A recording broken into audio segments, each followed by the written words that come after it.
Shalom అందరికి. ఈరోజు శ్రమకాల ధ్యాన కూడికలు.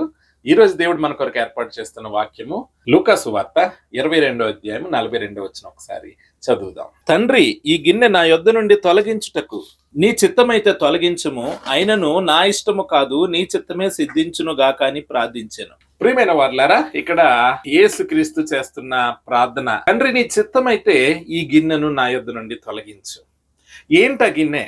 ప్రియమైన వారులారా, ఇక్కడ మరి యేసుక్రీస్తు తన తండ్రికి మరి ప్రార్థిస్తున్న ప్రార్థనలోని ఆంతర్యాన్ని మనము మరి జాగ్రత్తగా పరిశీలిస్తే, అతడు ఈ భూలోకంలో యేసుక్రీస్తు ఏ విధంగా జీవించాడంటే, ఆయన పరిపూర్ణ మానవుడిగా జీవించాడు, పరిపూర్ణ దేవునిగా జీవించాడు. మరి ఈ రెండు మనము చాలా చక్కగా అర్థం చేసుకోవాలి. ఇక్కడ ఒక నరుని వలె ఆయన ప్రార్థిస్తున్నాడు, తండ్రి నీ చిత్తమైతే ఈ గిన్నెను నా యొద్ద నుండి తొలగించు. ఏంట గిన్నె? ప్రియమైన వార్లరా, అది దేవుని యొక్క కోపము. ఆ యొక్క పాత్ర ఏంటండి? దేవుని యొక్క కోపము. ఎందుకు ఆ కోపం అనగా, ఈ లోక పాపముల మీద ఆయన తీర్పు తీరుస్తున్న విధానము, ఆయన యొక్క కోపము ఈ లోక పాపం మీద మరి ఏ విధంగా ఉండబోతుంది, శిక్ష ఆయన ఏ విధంగా విధించబోతున్నాడు అన్నదే ఆ గిన్నె. ప్రియమైన వార్లరా, ఆ యొక్క గిన్నెను నా యొద్ద నుండి తొలగించు, ఆయనను నా చిత్తము కాదయ్యా నీ చిత్తమే, మరి నా చిత్తము కాదు నీ చిత్తమే అనే విధానంలో అది దాన్ని యాక్సెప్ట్ చేస్తున్నాడు. ప్రియమైన వార్లరా, మరి యోహాను సువార్త 6వ అధ్యాయం 38వ వచనం ఒకసారి చదువుకుందాం. నా ఇష్టమును నెరవేర్చుకున్నటకు నేను రాలేదు, నన్ను పంపిన వాని చిత్తం నెరవేర్చుటకే పరలోకము నుండి దిగి వచ్చుతుని. ప్రియమైన వార్లరా, ఇక్కడ యేసుక్రీస్తు చెప్తున్న మాట ఏంటంటే, నా చిత్తమును నేను చేసుకోవడానికి రాలేదు, నా తండ్రి చిత్తము నెరవేర్చుటకు నాకు ఇష్టము అని చెప్పట్లేదు. నా తండ్రి చిత్తము నెరవేర్చుటకు నేను పరలోకం నుండి దిగి వచ్చాను. నేను ఈ లోకవాసిని కాదు, నేను పరలోకం నుండి దిగి వచ్చాను. ఈ పర్పస్ గురించి నేను దిగి వచ్చాను. నేను ఒక మాదిరికరమైన జీవితాన్ని జీవించి చూపించడానికే ఈ లోకానికి వచ్చాను. ఈ లోకాన్ని వెలిగించడానికి నేను ఈ లోకానికి వచ్చాను. పాపం నుంచి ఈ లోక ప్రజలను తప్పించడానికి నేను ఈ లోకానికి వచ్చాను. ఇది నా తండ్రి చిత్తమై ఉన్నది. నా తండ్రి పంపితే నేను వచ్చాను. నా తండ్రి చిత్తాన్ని ఇక్కడ చేస్తాను. ప్రియమైన వార్లరా, ఒక మానవునిగా, ఒక దేవునిగా ఆయన యొక్క స్థానమును మనము చాలా స్పష్టంగా చూడొచ్చు. ప్రియమైన వార్లరా, ఆ యొక్క గిన్నెను స్వీకరించుట చిన్న విషయము కాదు. అందుకే నరునిగా ఆయన ప్రార్థనను మనం అర్థం చేసుకోవాలి. ఏంటంటే, ఆ యొక్క దేవుని కోపము అంత చిన్నది కాదు. ఒక నరునిగా ఆయన భరించాలి, దేవునిగా భరించడానికి లేదు. ప్రియమైన వార్లరా, దేవునిగా భరించితే ఏ మేకు కొట్టినా అసలు దేవుని ఎవరు తాగగలుగుతారు? దేవునికి ఎవరు కీడు చేయగలుగుతారు?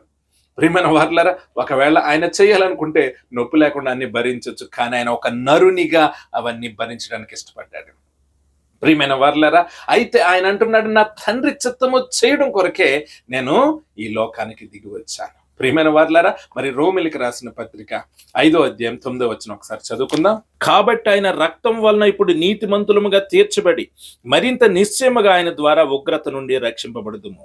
ఆయన రక్తము ద్వారా మరి మనము నీతిమంతులుగా తీర్పు తీర్చబడి ఆ యొక్క ఉగ్రత నుండి తప్పించబడతాం. ప్రియమైన వార్లారా, యేసుక్రీస్తు అనుభవించిన ఉగ్రత నుండి మనము మన ఉగ్రతను తప్పించుకుంటున్నాం. ఎందుకంటే మన ఉగ్రతను ఆయన భరించాడు.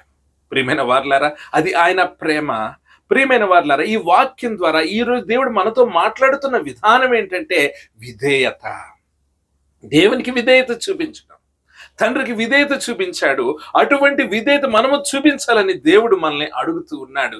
మనకు ఒక మాదిరికరమైన జీవితాన్ని మరి జీవించి మన ముందు పెట్టాడు. ప్రియమైన వార్లారా, మరి మనము ఎటువంటి విధేయతను చూపిస్తున్నాం? మనం అనుకోవచ్చు, ఆయన దేవుడు కదండి, అందుకే ఆయన పరిపూర్ణ విధేయత చూపిస్తాడు. అవును, ఆయన దేవుడే, పాపరహితుడు, మానవుడిగా పుట్టిన ప్రతి ఒక్కడు పాపే. కానీ యేసుక్రీస్తు మరి స్త్రీ పురుషుల సంబంధం ద్వారా పుట్టినవాడు కాదు. స్త్రీ సంతానమునకును నీకును నేను విరోధము కలుగజేయదునని ఆది కాండంలో దేవుడు సెలవిచ్చిన రీతిగా మరి స్త్రీకి పుట్టినవాడు. ప్రియమైన వార్లారా, ఆయన నాలో ఏదైనా పాపం ఉందా మీరు చూపించగలరనే ఆయన సవాలు చేసిన వాడు. అటువంటి పాపరహితుడు. ప్రియమైన వార్లారా, యేసుక్రీస్తు మరి చెప్తున్న మాట విధేయత చూపించి, మనం అనుకోవచ్చు ఆయన దేవుడు కాబట్టి ఆయన విధేయత చూపిస్తున్నాడు, మనం ఎలా చూపించగలము? ప్రియమైన వార్లారా, ఒకసారి లూకా సువార్త మొదటి అధ్యాయం 38వ వచనం ఒకసారి చదువుకుందాం. అందుకు మరియా, ఇదిగో ప్రభువు దాసురాలను, నీ మాట చొప్పున నాకు జరుగునుగాక నేను. అంతటి దూత ఆమె యొద్ద నుండి వెళ్ళింది. ప్రియమైన వారలారా, ఇక్కడ మరి యేసుక్రీస్తు జనన విధానం. మరి గాబ్రియేలు దూత మరియా దగ్గరకు వచ్చి, నువ్వు ఇలాగ గర్భవతి కాబోతున్నావు, లోక రక్షకుడు నీ నుండి పుడతాడంటే, అయ్యో నేను పురుషుని ఎరుగని దాన్ని, నేను కన్యకుని, ఇది ఏ విధంగా జరుగుతుందంటే, ఇది దేవుని శక్తి నిన్ను కమ్ముకుంటది, నీవు అప్పుడు మరి గర్భవతి అవుతావు, నువ్వు కుమారుని కంటావు అని చెప్పినప్పుడు, ఆ రోజులు ఉన్న పరిస్థితులు చాలా కఠినమైన పరిస్థితులు. ఎందుకంటే సమాజాన్ని ఎదుర్కోవాలి ఆమె, ఎందుకంటే సమాజము ఆమెను శిక్షించే పరిస్థితి. అదే విధంగా అప్పటికి ఆమె మరి నిశ్చితార్థం చేయబడిన బిడ్డగా ఉంది. మరి తన యొక్క భర్త అయిన యోసేపు ఆమెను బయట పెడితే ఆమె అవమానం మాత్రమే కాదు, శిక్ష కూడా పొందుకోవాలి. అయితే ఇప్పుడు అంటుంది, మరి విన్న వెంటనే ఆమెకి దేవుని మీద ఉన్న విశ్వాసము, పరిస్థితులు ఏమైనా నాకు అవసరం లేదు, నేను ఇదిగో ప్రభువు దాసురాలను. ఇక్కడ దాసురాలను అనే మాట మనం ఏ విధంగా అర్థం చేసుకోవాలంటే, అది గ్రీక్ కాంటెక్స్ట్ లో ఏ విధంగా రాశారంటే, నేను పరిపూర్ణముగా దేవునికి సమర్పించుకున్న దాసురాలను. అంటే ఇక నా చిత్తం ఏది లేదు, నేను ఖచ్చితంగా దేవుడు ఏం చెప్తే అదే చేస్తాను, ఇక నా ఆలోచనతో పని లేదు, ఆయన ఏది జరిగించాలనుకుంటే నేను సిద్ధంగానే ఉన్నాను, ఆయనకి నేను సేవకురాలను, దాసురాలను అని చెప్పింది. ప్రియమైన వారలారా, మరి ఈ రోజుల్లో దేవుని యొక్క మాట చొప్పున విధేయత చూపించి ముందుకు వెళ్ళాలంటే ఎన్నో అవంతరాలు, ఎన్నో పరిస్థితులు. ఇక్కడ మరియా తన యొక్క ప్రాణము పణంగా పెట్టి దేవుని యొక్క మాట వినడానికి ఇష్టపడింది. యేసుక్రీస్తు తన తండ్రి చిత్తాన్ని నెరవేర్చడం కొరకు, ప్రియమైన వారలారా, ఆ యొక్క సిలువ బాధను భరించడం అనేది అసలు మన ఊహలకు కూడా అందదు. ఎందుకంటే ఈవెన్ మనం మరి కొన్నిసార్లు మరి ఈ ప్యాషన్ ఆఫ్ క్రైస్ట్ లాంటి కొన్ని మూవీస్ చూస్తున్నప్పుడు ఆయన ఎంతవరకు కష్టపడ్డాడు, ఆ యొక్క సిలువలో ఎన్ని శ్రమలు అనుభవించాడు అని మనం అనుకుంటూ ఉంటాం కదా. మరి కొందరు అంటారు, మెల్ గిబ్సన్ అని ఆ యొక్క డైరెక్టర్ అన్నాడంట, యేసుక్రీస్తు పడిన శ్రమలో మేము చూపించింది 10% అని చెప్పాడంట. ప్రియమైన వారలారా, మరి అటువంటి పరిస్థితులు ఉన్నాయి. దేవుని యొక్క శ్రమను మనం అసలు ఊహించలేమండి, అసలు దాన్ని మన ఊహకు కూడా అందదు, అంత బాధపడ్డాడు ఆయన.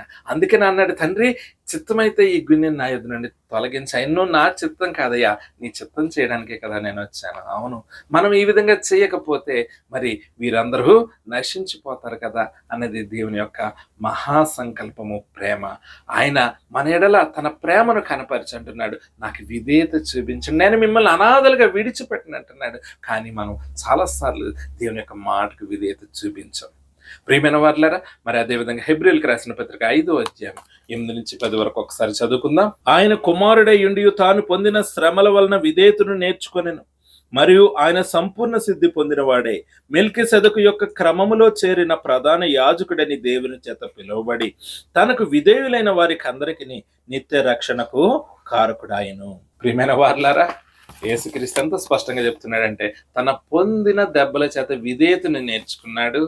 అదేవిధంగా యేసుక్రీస్తుకి విధేయత చూపించు వారికి ఆయన నిత్య రక్షణకు కారకుడయ్యాడు. మరి నీవు యేసుక్రీస్తు యొక్క మాటలకి విధేయత చూపిస్తే నిత్య జీవానికి నువ్వు మరి అర్హత పొందుకుంటావు. ప్రియమైన వారలారా, ఈ లెంట్ డేస్ మరి ఎంతో మరి భక్తి శ్రద్ధలతో దేవునితో అనుబంధం కొనసాగించాలని మీరు చేస్తున్న ప్రయత్నము, దేవుడు అంటున్నాడు, విధేయత నేర్చుకో, ఆయన మాటలకి నువ్వు విధేయత చూపించు, ఆయన నిత్య రక్షణ ఆయన నీకు అనుగ్రహిస్తాడు. ఈ వాక్యం ద్వారా దేవుడు మిమ్మల్ని, మీ కుటుంబాన్ని దీవించి ఆశీర్వదించును గాక. ఆమేన్. God bless you.